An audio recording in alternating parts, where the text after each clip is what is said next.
معزز خواتین و حضرات، السلام علیکم۔ دوستو، یہ ایک تسلیم شدہ حقیقت ہے کہ ملکی دفاع میں فوج کو خاصی اہمیت حاصل ہوتی ہے اور یہی فوج کئی طرح کے کارنامے بھی سر انجام دیتی ہے۔ تاہم اس دفاعی سسٹم میں کئی ایسے واقعات بھی رونما ہوتے ہیں جن کا انسان تصور بھی نہیں کر سکتا۔ آج کی زیر نظر ویڈیو میں ہم آپ کو ایک ایسے انوکھے فوجی کی داستان سنائیں گے جس نے تنہا 30 سال تک ایک جزیرے میں ڈیوٹی سر انجام دی۔ اس کے ساتھ ساتھ ہم آپ کو ایک بندر کی کہانی بھی سنائیں گے جسے باقاعدہ طور پر فوجی کہا جاتا ہے۔ تاہم ان دلچسپ کہانیوں کی جانب بڑھنے سے قبل چینل پر نئے آنے والے دوستوں سے التماس ہے کہ پہلے ہمارے اس امیزنگ چینل کو سبسکرائب کرتے ہوئے ساتھ موجود بیل آئیکن کو بھی پریس کر دیں تاکہ آپ تک ایسی ہی دلچسپ و عجیب ویڈیوز کی نوٹیفیکیشن بر وقت پہنچتی رہا کرے۔ تو آئیے چلتے ہیں موضوع کے اصل حصے کی جانب۔ ناظرین گرامی، یہ قصہ ہے دوسری جنگ عظیم کا، جب امریکہ نے جاپان پر ایٹمی حملہ کیا، کیونکہ اس وقت بھی امریکہ دنیا کی باقی افواج سے زیادہ طاقتور تھا۔ یہی وجہ تھی کہ جاپانی فوج نے ہتھیار ڈالتے ہوئے شکست تسلیم کر لی، لیکن دوسری طرف جاپان کی پوری فوج میں سے 4 فوجی ایسے بھی تھے جنہوں نے ہتھیار ڈالنے سے انکار کر دیا۔ انہی فوجیوں میں سے ایک کا نام ہیرو اونوڈا تھا۔ دراصل ہیرو کا تعلق ایک فوجی گھرانے سے تھا، یہی وجہ تھی کہ وہ ہار تسلیم کرنے سے عاری دکھائی دیتا۔ وطن سے محبت اور وفا اس کے خون میں شامل تھی۔ ہیرو کم عمری میں ہی جاپانی فوج میں بھرتی ہو چکا تھا اور اپنی قابلیت کے بنا پر اس نے جلد ہی ترقی کرتے ہوئے انٹیلیجنس کے شعبے تک رسائی حاصل کر لی۔ جنگ سے چند ماہ قبل ہیرو کو ایک انٹیلیجنس افسر مقرر کر دیا گیا، کیونکہ یہ محکمہ انتہائی حساس ہوتا ہے اور اس میں شامل آفیسرز کے پاس انتہائی اہم ملکی راز بھی ہوتے ہیں۔ ایسا ہی کچھ ہیرو کے ساتھ تھا۔ سینئر آفیسرز نے تمام انٹیلیجنس افسران کو ہدایت جاری کی کہ سرنڈر کرنے سے بہتر ہے کہ اپنی ہی جان لے لی جائے۔ ناظرین گرامی، اصل کہانی کا آغاز ہوتا ہے 26 دسمبر 1944 سے، کیونکہ اس دن ہیرو کو لیو بینگ نامی جزیرے پر تعینات کر دیا گیا۔ ایک طرف یہ جزیرہ فلپائن کی حکومت کے انڈر آتا تھا تو دوسری طرف جاپان نے اس پر قبضہ کر رکھا تھا۔ چند اور فوجی بھی جہاں پہلے سے تعینات تھے۔ فوجی آرڈرز کے مطابق اس جزیرے پر موجود فوج نے ہر صورت میں اسے دشمن کے حملوں سے بچا کر رکھنا تھا۔ صورتحال یہ تھی کہ یہ جزیرہ جاپان کی زمینی حدود سے قریب 1000 کلومیٹرز کی دوری پر تھا اور پیغام رسانی کا بھی کوئی مؤثر ذریعہ مہیا نہ تھا۔ اس جزیرے پر موجود تمام فوج کا کنٹرول ہیرو کے ہاتھ میں دے دیا گیا۔ امریکہ نے جاپان پر ایٹمی حملہ کر دیا، جس کے نتیجے میں جاپانی فوج نے شکست تسلیم کرتے ہوئے سرنڈر کر دیا۔ لیکن یہ خبر اس جزیرے تک نہ پہنچ پائی اور اس جزیرے پر موجود تمام فوجی بشمول ہیرو یہ خیال کرتے رہے کہ ابھی بھی جنگ جاری ہے۔ دن مہینوں میں بدل چکے تھے، یہاں تک کہ 6 ماہ کا عرصہ گزر گیا۔ ایک وبا پھوٹی اور جزیرے پر موجود چند فوجی اس کا شکار ہو گئے۔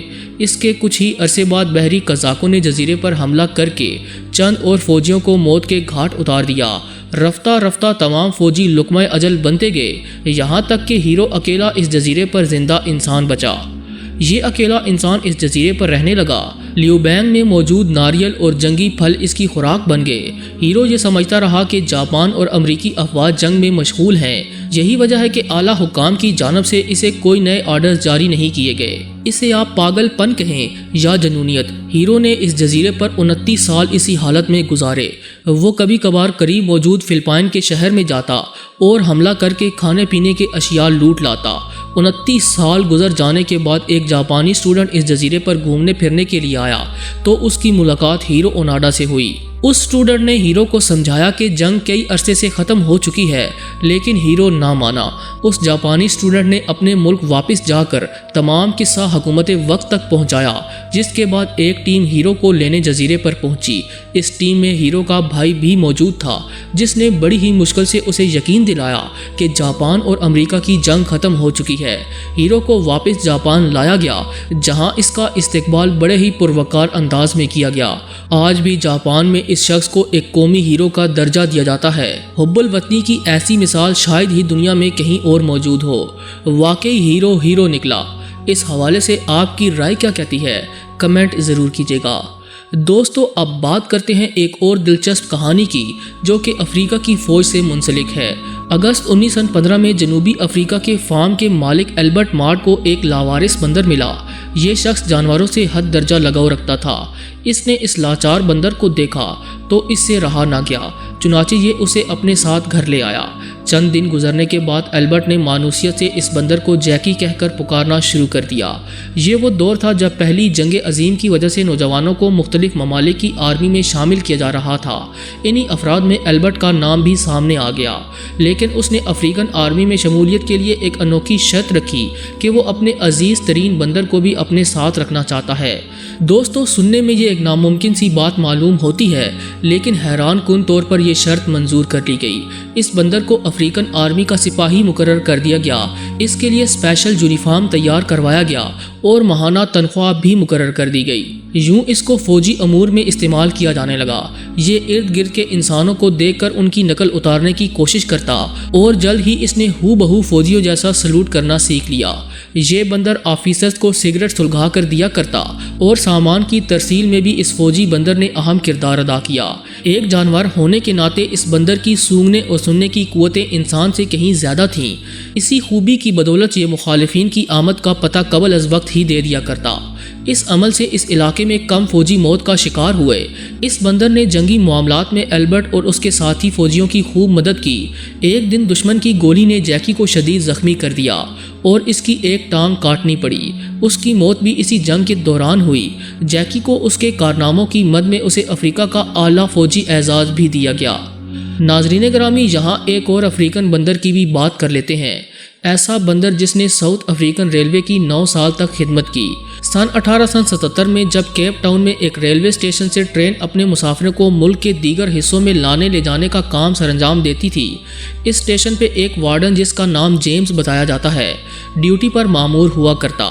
جیمز آنے جانے والی ٹرینز کو سگنل دینے کے علاوہ انجن کی چیکنگ بھی کرتا۔ یہ اکثر چلتی ٹرین سے چھلانگ لگا دیا کرتا۔ ایک دن اس کا یہ عمل اس کے لیے تکلیف دہ ثابت ہوا اور ٹرین سے کودتے وقت ایک حادثے کا شکار ہو گیا۔ اس حادثے نے اس کی ٹانگیں چھین لیں، تاہم اس باہمت شخص نے لکڑی کی مصنوعی ٹانگوں کا استعمال کرتے ہوئے اپنی ڈیوٹی جاری رکھی، لیکن جیمز کو مصنوعی ٹانگوں سے کام کرتے ہوئے دقت کا سامنا ہوتا۔ ایک دن یہ بازار خریداری کی غرض سے گیا۔ اسے ایک سٹور میں بندر نظر آیا جو انتہائی مستعدی سے مالک کے کہنے پر سٹور مین کے طور پر ہاتھ بٹانے میں مصروف تھا۔ جیمز کو بندر کا اس طرح کام کرنا خوب بھایا۔ اس نے بھاری معاوضے کی مد میں یہ ذہین بندر خرید لیا۔ اب جیمز اس کو اسٹیشن کے معاملات سکھانے لگا۔ چند ماہ کی ٹریننگ نے اس بندر کو اس قابل بنا دیا کہ یہ ٹرینز کے سگنلز کو بخوبی سمجھ کر ڈیوٹی سر انجام دیتا۔